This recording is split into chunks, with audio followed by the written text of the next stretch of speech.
ተናስተለን ተመልካቾቻችን ይህ አካዳሚ ሳምንታዊ ፕሮግራማችን ነው። ሳዲያ መልቲ ሚዲያ ከፋና ሚዲያ ኮርፖሬሽን ጋር ተባብረው በሰተም ቀርብላችሁ የቢዝነስ ፕሮግራም ሳምንት እንደምታስታውሱት ከእውቁ የቆዳ አባላዘርና እነዚሁም የስነ ውበት ስፔሻሊስት ጋር ከዶክተር ፈይሰል አሎ ጋር በተለይም በአጠቃላይ ኢትዮጵያ ውስጥ ባለው በሕክምና አሰጣጥና የሙያ ስነ ምግባርን በምን አይነት መልኩ ማየት አለብን የሚለውን ጉዳይ አንስቼ በሰዓት ገደብ ምክንያት ለቋጭ አልቻልኩኝም። ፕሮግራሜን ደግሞ አሁን ጀምራለሁ። ዶክተር እንግዲህ ጥሩ ነጥቦችን ያነሳልኝ አንድ ባለሙያ ምን አይነት ስነ ምግባር መከተል አለበት፣ ሙያውን መስዋዕት ነው የሚያደርገው እና ከዛ አንጻር በተለይ እንደምናውቀው እንግዲህ መንግስታችንም ያለው አቅም ውስንነት ነው። በዛው ልክ ደግሞ ምናልባትም እንደው በአንጻራዊ መልኩ የተሻለ የሚባል ክፍያ የሚያገኘው የህክምና ባለሙያው ነው። ለገንዘቡ ሳይሆን ለሙያው ክብር ሲል ራሱን መስዋዕት አድርጎ ማገልገል አለበት እንላለን።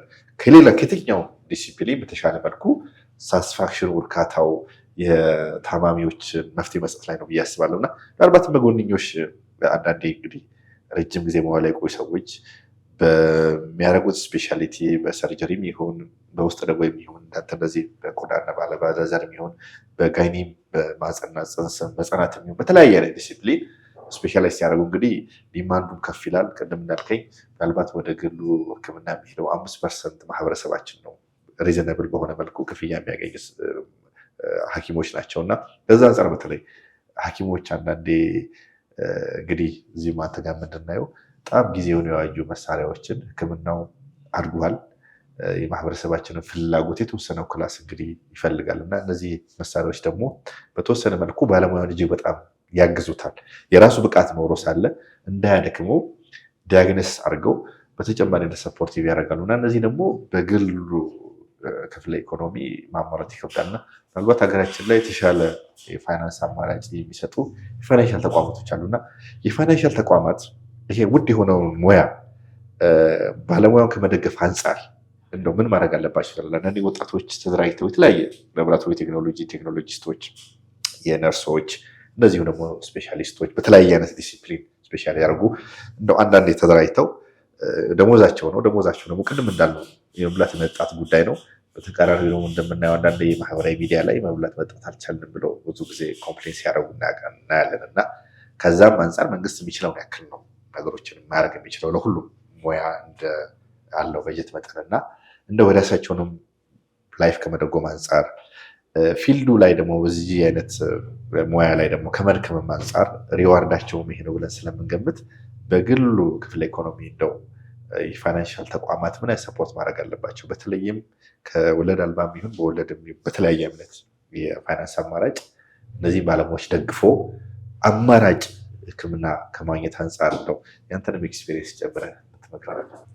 የፋይናንስ ተቋማቶቹ ድጋፍ ሲያደርጉ ለጤና ባለሙያዎቹ ሄዶ ተጠቃሚ የሚሆነው ማህበረሰቡ ነው። ብዙ ጊዜ አሁን ይህንን ተሞክሮ ከወሰድክ በጣም ረጅም ጊዜ በትንሽ 1-2 ብለን ነው አሁን ያለንበት ደረጃ የደረስነው። ያኔ እኛም እውቀት ኖሮን የፋይናንስ ተቋማቶችም ደግሞ በቀላሉ ሰፖርት የሚያደርጉ ቢሆን ኖሮ በአጭር ጊዜ ከዚህ የተሻለ ሰርቪስ ልትሰጥ ትችላለህ። ዛሬ ላይ እኔ ብዙ ጊዜ የምለው ምንድን ነው ሰዎች አሁን እኛ ፕራይቬት ሴክተር ላይ የምንሰጣቸውን ህክምናዎቹን ለማግኘት አቅም ያላቸው የማህበረሰብ አካላት ውጭ ሀገር ድረስ ሄዶ ይታከማሉ። ቀላል ፕሮሲጀሮች የኛ ሐኪም ጋር በጣም ትልቅ አቅም አለ፣ ቅድም እንዳነሳሁልህ። ግን ያንን አቅም መሳሪያ ከሌለ ምንም ውጤት ላይመጣልህ ይችላል። ያንን ፍለጋ ሌላ ሀገር ሲሄዱ ታያለህ። እነዚህ ነገሮች በፋይናንስ ተቋማቶች ቢደገፉ ሐኪሞችን አንድ ላይ ሰብሰብ አድርጎ ሐኪሞቹም ራሳቸውን ሰብሰብ አድርጎ የጋራ ማህበር ፈጥሮ እንደዚህ አይነት ተቋማቶች ጋር ሄዶ ድጋፍ ቢጠይቁ ተቋማቶቹም ደግሞ ይሄ ቢሮክራሲ በሌለው መልኩ በጣም በሚጨበጥ ነገር በውጤት ማምጣት የሚችል ነገር ነው። ምንም ጥያቄ የለውም። ዲማንዱ በጣም ሀይ ነው። ትንሽ ቢደጎሙ ትንሽ ቢታገዙ ትልቅ ውጤት ያመጣሉ ብዬ አስባለሁ። ስለዚህ እኔ አንደኛ የኛም የባለሙያዎቹም አንደኛ ቅድም መግቢያ ላይ እንዳነሳሁልህ ኢንተርፕረነር መሆን ይፈልጋል። ሀሳብ ማምጣት አለብህ። ያን ሀሳብህን ደግሞ ወደሚመለከተው አካል ይዘህ ሄደህ ያ አካል ደግሞ ቢሮክራሲ ሳይበዛበት አንተ የሚደግፍበት መንገድ ቢኖር በጣም አንተን ይቀይራል፣ ማህበረሰቡን ይቀይራል። ለብዙ ሰው የስራ እድል ትፈጥራለህ።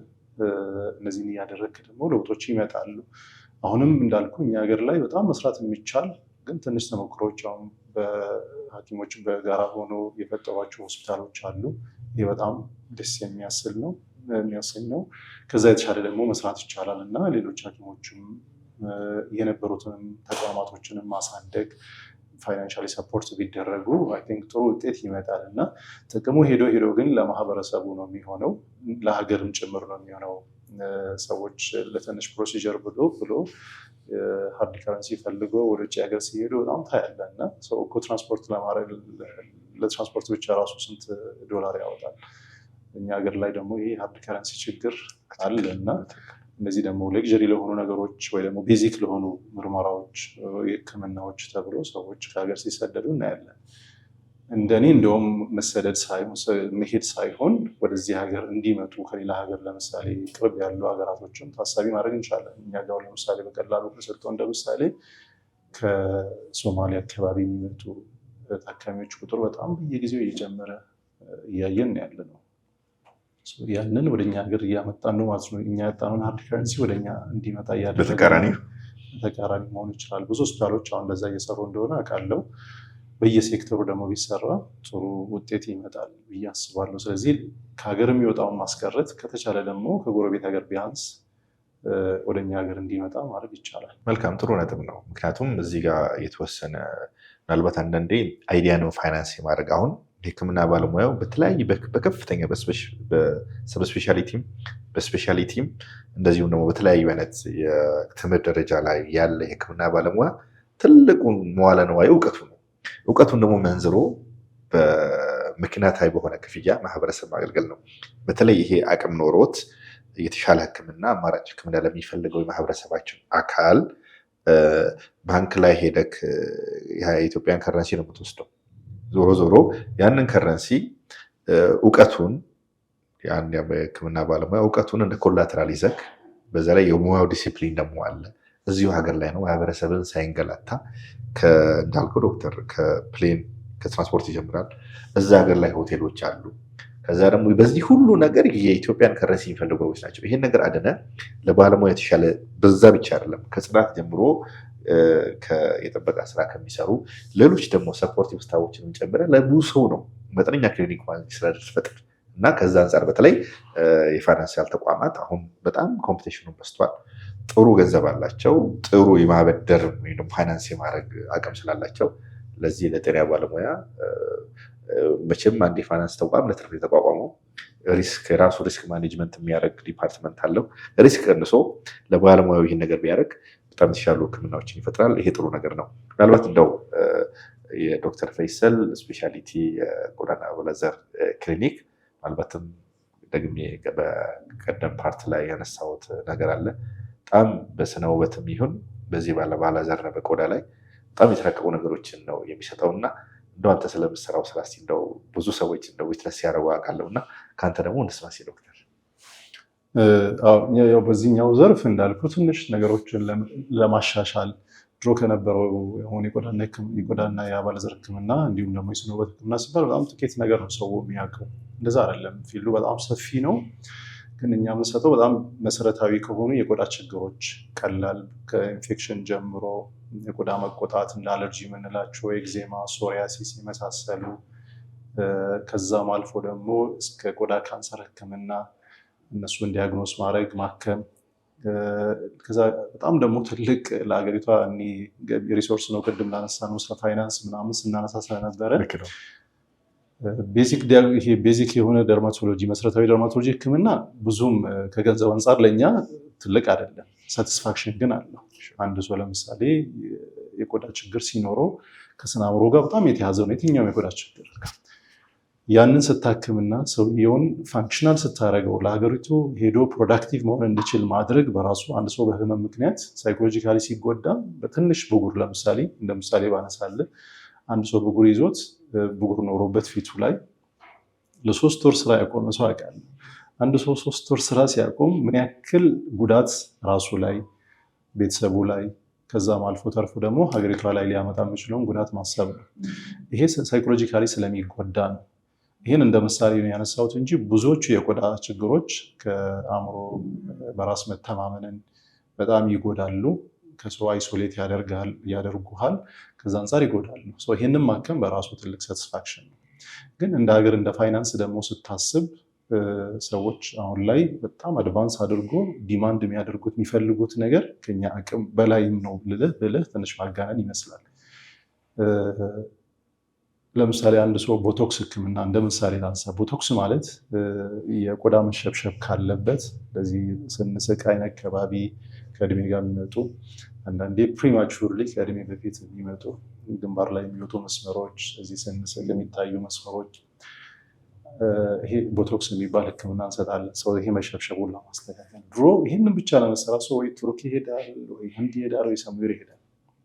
አንደኛ እነዚህ ህክምናዎች በጣም ኤክስፔንሲቭ ናቸው። ሌላ ሀገር ላይ ቅድም እንዳነሳ ነው ሃርድ ከረንሲ ይዘህ ነው የምትሄደው። በጣም ሲምፕል የሆነ ትሪትመንት አሁን እኛ ሀገር ላይ ብዙ የደርማቶሎጂ እና ኤስቴቲክ ሜዲሲን ተቋማቶች በቀላሉ እየሰጡ በጣም ኢፌክቲቭ በሆነ መልኩ እየሰጡ ነው ያሉት። አንድ ምሳሌ ከገንዘብ ከፋይናንስ ጋር ላንሳለ እና አይባግም ይባላል። እዚህ ጋር ብትምትል አንዳንድ ሰዎች ጠዋት ጠዋት እንቅልፍ በደምብ ሳይተኙ በዛ ጎላ ብላ ትታያለች። የአይናችን ስር የሚያብጥ ነገር ማለት ነው። አንድ ታካሚ እኔ ጋ ይመጣና ቦቶክስ ተሰራ፣ አይባግቺን ማጥፋት ፈልጋለሁ አለኝ።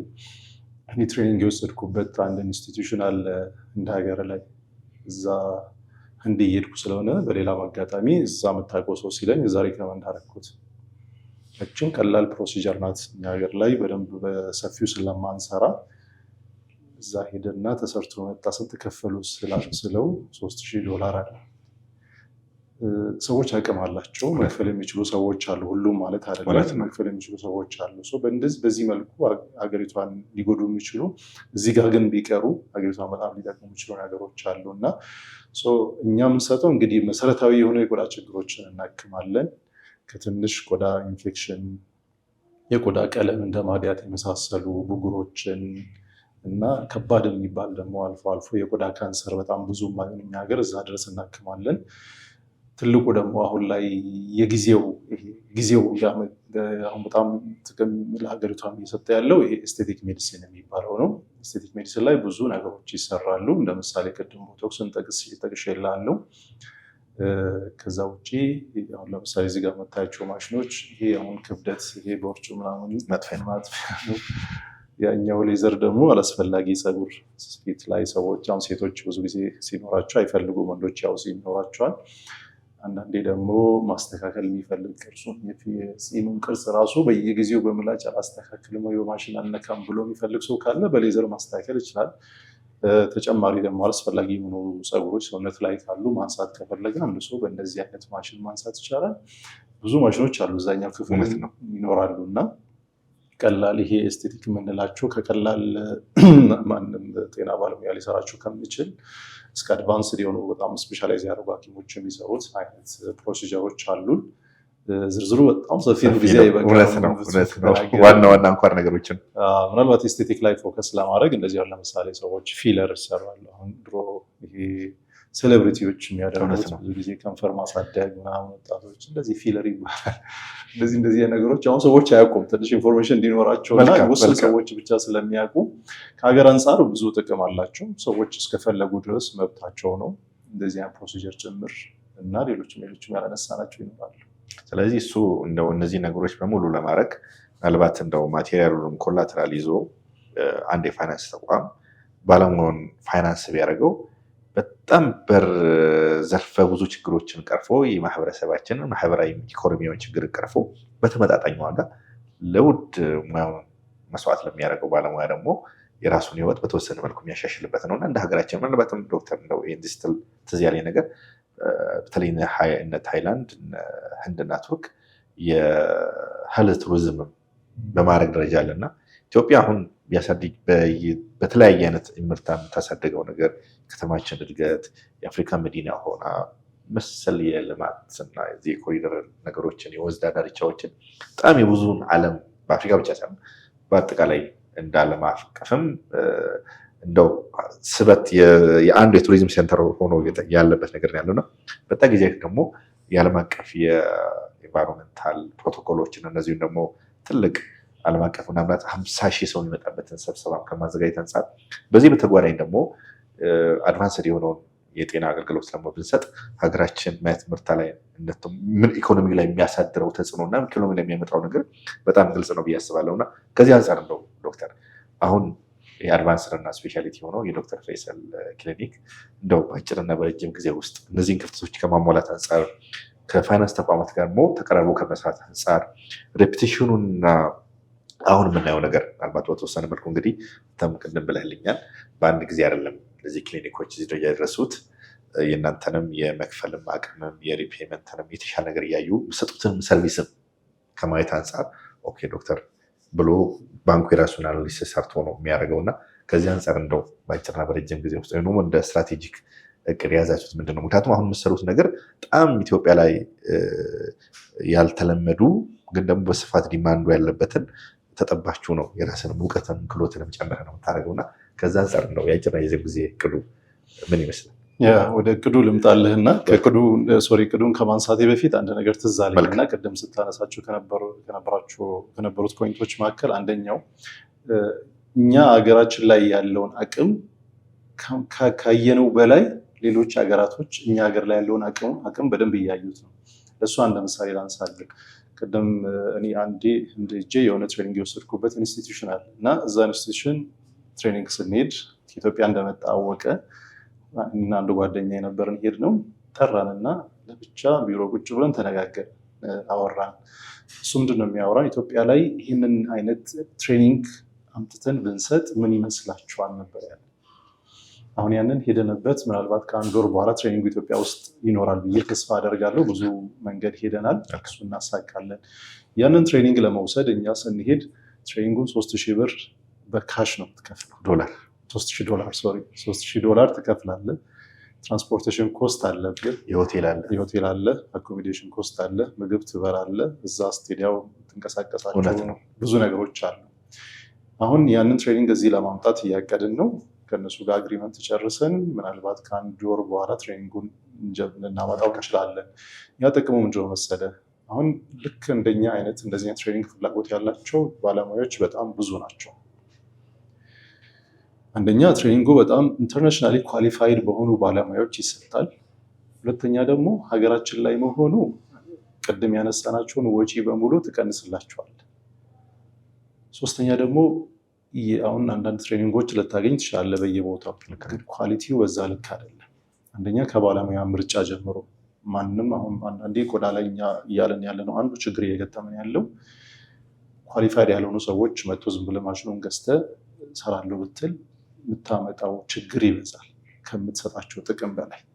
በሁለት መልክ አንድን ሰው ትጎዳለህ። ፋይናንሻሊም ትጎዳዋለህ፣ አካሉንም ትጎዳለህ፣ ሜንታሊም ትጎዳዋለህ፣ ሞራሉንም ትጎዳለህ። ከዛ ደግሞ ሙያውን ደግሞ ሰዎች ትረስት ሉዝ እንዲያደርጉ ታደርጋለህ። ያንን ያስቀራል። ኳሊፋይድ የሆኑ ሰዎችን ኳሊፋይድ በሆኑ ሰዎች ትሬኒንግ ለመስጠት እቅድ አድርገናል። አንድ ዋናው ፖይንት እሱ ማንሳት ፈልጌ ነው። ስለዚህ እንደዚህ ነገሮች ወደኛ ሀገር እንዲመጡ እነሱ ይህንን ነገር ቀድሞን አይቶ ነው እነሱ መጥቶ ኮሚኒኬት ያደረጉ። ቅርብ ጊዜ ከዛሬ 2 ቀን በፊት ለመጀመሪያ ጊዜ የአፍሪካ ደርማቶሎጂ እና ቬነሮሎጂ ሶሳይቲ በኢትዮጵያ ውስጥ ተካሂዷል። ስብሰባ ክብርት ሚኒስትሯን ባለችበት። ይሄ በጣም ትልቅ ሰክሰስ ነው።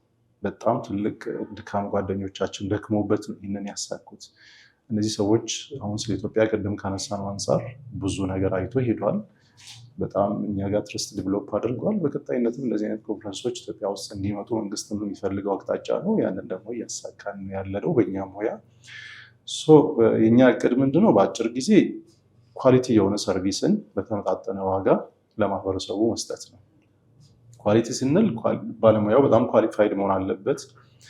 ሚኒመም እኛ ጋር ጠቅላላ ሐኪም ፕላስ ኤስቴቲክ ሜዲሲን ስፔሻላይዝ ያደረገ ሐኪም ነው መስራት የሚችለው። ከዛ በታች ያው ሌሎች ሙያው ላይ ነው እንጂ ይህንን ሙያ የሚሰሩት የሉም።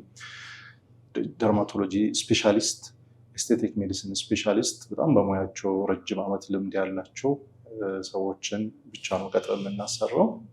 ያንን ስናደርግ እንግዲህ ኳሊቲን ታሳቢ በማድረግ ነው። አንድ ሰው መጥቶ ማክሲመም እዚህ ሀገር ውስጥ መሰጠት የሚችለውን ሰርቪስ እኛ ጋር ማግኘት እንድችል ነው።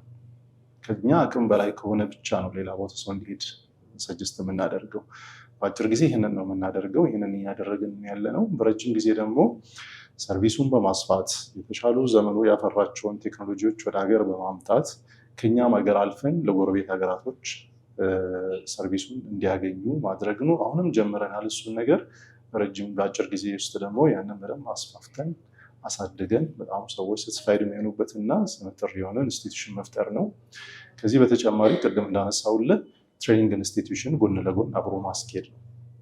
አንድ ሰው ምንም ያክል ብቻውን እውቀቱ ቢኖረውም እውቀቱን ለወጣቶቹ ካላስተላለፈ ቀጣይነትና ማስፋፋትም አይቻልም። ያንን ታሳቢ በማድረግ አሁን እንደዚህ አይነት ኢንስቲትዩሽኖች ጋር አግሪመንት እያደረግን ያለ ነው። ይሄኛው ሚኒመም አንድ ጀነራል ፕራክቲሽነር የጠቅላላ ሐኪም እና ከዛ በላይ ደርማቶሎጂስት፣ ፕላስቲክ ሰርጀን የመሳሰሉ በዚህ በኤስቴቲክ ሜዲሲን ዙሪያ ትሬኒንጉን ለመስጠት አስበናል። እሱም በአጭር ጊዜ ውስጥ ይሳካል። እንደው ጥሩ አይነት ቆይታ ነው የያዘ። ምናልባትም ከዚህ በተሻለ ከዚህ ባራዘምን ምናልባት እንደው ከሰዓት ጉዳይ ሊገድበን ነው እና መጨረሻ ላይ በእርግጠኝነት በቀጣይም በተሻሉ አይነት ፕሮግራሞች በተሻሉ አይነት ሰርቪሶች እንደምንገናኝ ለተመልካቾች ቃል እየገባን ፕሮግራም ደግሞ ወደ መቋጫ ልሂድና እንደው ቀረ የምትለው በዚህ ላስተላልፍ የምትለው መልዕክት ካለ ውስጥ ዶክተር። በዚህ ዘርፍ ውስጥ አንዱ የሚቸግረን ችግር ምንድነው መሰለ? ራሳቸውን የማከም ነገር ይበዛል እና ያ ደግሞ በአንደኛው ትክክል ያልሆኑ መልዕክቶች በማህበራዊ ሚዲያ በጣም ሲተላለፉ እናስተውላለን። ባህላዊ በቤት ውስጥ ሕክምና ምንም አያደርገኝም፣ ተፈጥሮ ነው፣ እርድ መቀባ ምንም ችግር የለው፣ ማር ብቀባ ቡና ብቀባ በሚል መልኩ እንደዚህ አይነት ተሞክሯቸው ሰዎች ፊታቸው በማድረግ ለተለያዩ የቆዳ ችግሮች የነበራቸውን ችግር የማባባስ አዲስ ችግሮችንም የመፍጠር ነገር ይኖራል። ያንን ቢተውት ብላለው። ሁለተኛ ደግሞ ባለሙያዎችም ማየት መምረጥም ጥሩ ነው። የት መሄድ እንዳለበት አንድ ሰው መጠየቅ ማማከር ጥሩ ነው። ጊዜው ዘመኑ ያፈራቸው ይሄ ሶሻል ሚዲያ አጋጣሚዎችም አሉ። በመጠየቅም እንዲሁ ደግሞ በመፈለግም ጉግልን በማድረግም የት መሄድ እንዳለባቸው ቢያዩ እና ዝም ብሎ ያገኙትን ፊታቸው ላይ ባያደርጉ፣ በየቦታው የሚሰሙትን የሚያዩትን ባይሞክሩ ቆዳቸው ላይ ላለው። ከዛ በተረፈ ያው እኛም እንደ ባለሙያ በአቅማችን ልክ ሰርቪሱን ለመስጠት እንሞክራለን። ይህንን ለማለት ፈልጋለሁ።